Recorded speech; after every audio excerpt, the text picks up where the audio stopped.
ನೀವು ಯಾರಾದರೂ ಗೋಲ್ಡ್ ಮಾರ್ಲಿಕ್ಕೆ ಹೋಗಿದ್ದೀರಾ ಯಾವತ್ತಾದರೂ? ಅವ್ರು ಗೋಲ್ಡ್ ಹೀಗೆ ತಗೊಂಡೇನು ಮಾಡ್ತಾರೆ, ಈಗೆಲ್ಲ ಮಾಡಿ ಲಾಸ್ಟಿಗೆ ಬೆಂಕಿಗೆ ಹಾಕ್ತಾರೆ. ಒರಿಜಿನಲ್ ಡೂಪ್ಲಿಕೇಟ್ ಅಂತ ಆಮೇಲೆ ಉಜ್ಜಿ ನೋಡ್ತಾರೆ.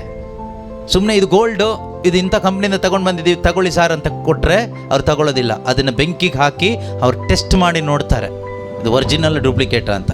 ಬೆಂಕಿಗೆ ಹಾಕಿದಾಗ ಗೊತ್ತಾಗುತ್ತೆ ಅದು ಒರಿಜಿನಲ್ ಡೂಪ್ಲಿಕೇಟ ಅಂತ. ನಮಗೆ ಬೇಜಾರಾಗುತ್ತೆ, ಅಯ್ಯೋ ಇಷ್ಟು ಒಳ್ಳೆ ಸರ ತೊಗೊಂಡೋಗಿ ಬಳೆ ತೊಗೊಂಡೋಗಿ ಕೊಟ್ಟರೆ ಇವರೆಲ್ಲ ಸುತ್ತಕಿಲ್ ಹೀಗೆ ಜಪ್ಪಿ ಅದನ್ನು ಬೆಂಕಿಗೆ ಹಾಕಿ ಒಂದು ಸ್ಟವ್ ಅಂಟಿಸಿ ಹೀಗಿಡ್ತಾರೆ. ಭಯ ನಮಗೆಲ್ಲ ಕರಿಗೆ ಹೋಗ್ಬಿಟ್ರೆ ಅಂತ. ಅಷ್ಟು ಸ್ವಲ್ಪ ಕರಿಗೆ ಹೋಗಲ್ಲ ಅಂದರೆ ಟೆಸ್ಟ್ ಮಾಡೋದವರು, ಇಸ್ ಇಟ್ ಒರಿಜಿನಲ್ ಅವ್ರ ಡೂಪ್ಲಿಕೇಟ್ ಅಂತ. ಸೊ ನೀನು ಒರಿಜಿನಲ್ಲ ಡೂಪ್ಲಿಕೇಟಾಗಿ ಗೊತ್ತಾಗೋದು ಹೇಗೆ? ಟೆಸ್ಟಿಂಗಲ್ಲಿ ಗೊತ್ತಾಗೋದು. ನಾವು ಟೆಸ್ಟ್ ಬರೆಯೋಕ್ಕೆ ಹೋಗ್ತಾಯಿಲ್ಲ ಎಷ್ಟೋ ಜನ. ನೀನು ಎಕ್ಸಾಮೇ ಅಟೆಂಡ್ ಆಗಿಲ್ಲ, ಸ್ಕೂಲ್ಗೆ ಸೇರ್ಕೊಂಡಿಲ್ಲ, ಅಡ್ಮಿಷನ್ನೇ ಆಗಿಲ್ಲ, ನೀನು ಟೆಕ್ಸ್ಟ್ ಬುಕ್ಕೇ ಇಲ್ಲಿ ಓದಲ್ಲ. ನೀನು ಟೆಕ್ಸ್ಟ್ ಬುಕ್ಕೇ ಓದಿಲ್ಲ ಅಂದರೆ ಟೆಸ್ಟ್ ಹೆಂಗೆ ಬರೀತೀಯ? ಫಸ್ಟ್ ಟೆಕ್ಸ್ಟ್ ಬುಕ್ ಬರಲಿ ಕೈಗೆ. Don't be lazy. Spiritual laziness ಹೋಗಲಿ, ಬ್ಲೈಂಡ್ನೆಸ್ ಹೋಗಲಿ. Start reading this heavenly text. Then begins the examination. Examination paper ಬರೋದು ಸ್ವರ್ಗದಿಂದ, ಅಲ್ಲಿಂದ ಪೇಪರ್ ಬರುತ್ತೆ. Don't worry. ಎಕ್ಸಾಮಿನೇಷನ್ ಕೊಡುವಂಥ ಟೀಚರ್ ಜೊತೆಲಿ ಇರ್ತಾರೆ, ಹೆಲ್ಪರ್ ಇರ್ತಾರೆ, ಹೋಲಿ ಸ್ಪಿರಿಟ್ ಟೆಸ್ಟ್ ಬರೀಲಿಕ್ಕೆ. You are not alone. Okay. So ಯಾವ ಟೀಚರು ಕೂಡ ಟೆಸ್ಟ್ ಕೊಟ್ಟು ಜೊತೇಲಿ ಇರಲ್ಲ.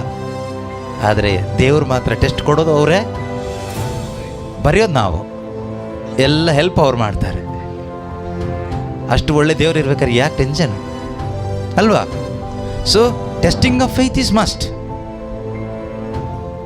ಇದು ಯಾರಿಗೆ ಗೊತ್ತಾ? ಇದೊಬ್ಬ ವಿಶ್ವಾಸಿಗಾಗುತ್ತೆ. ಯಾವತ್ತೂ ಸ್ಕೂಲಿಗೆ ಅಡ್ಮಿಷನ್ ಆಗಿರೋದಿಲ್ಲ, ಟೆಕ್ಸ್ಟ್ ಬುಕ್ ಓದಿರೋದಿಲ್ಲ, ಎಕ್ಸಾಮ್ ಬಂದಾಗ ಏನಾಗ್ತೀರಿ? ಎಲ್ಲ ಪಿಶಾಚಿ ಮಾಡ್ತಾಯಿದೆ ಅಂತ ಓಡ್ತೀರಿ.